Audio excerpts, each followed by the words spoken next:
Alors, petit exercice de barré. On va tout mettre sur la deuxième case. Donc déjà, pour mettre un barré, il faut essayer d'aligner le doigt avec la frette, la petite barre. Il faut pas dépasser, comme quand on joue une note, hein, on se met légèrement en retrait. Et en fait, il faut bien positionner le pouce derrière, pas le pouce en haut, sinon ça marche pas. Et l'idée, c'est que ça soit plaqué juste assez pour que chaque note sonne. Là, hop, on voit que ça sonne pas très bien, donc on ajuste. Et quand tout sonne, on a un barré qui est bien placé.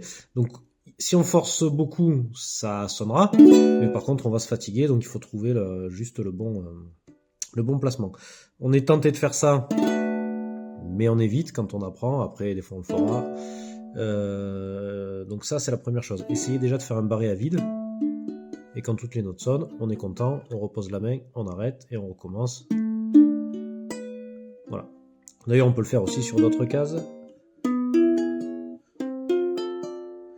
Donc ensuite, une fois qu'on a fait quelques barrés et que ça sonne, on va rajouter des doigts. Alors, par exemple, on va faire un si mineur, comme ça, avec l'annulaire sur la quatrième case.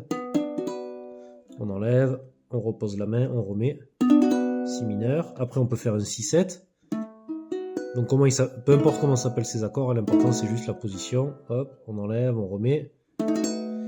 Et puis, dernière chose qui nous servira sur un morceau. Donc, on met toujours le barré 2, le petit doigt sur la cinquième case. Et on fait cette descente. On recommence.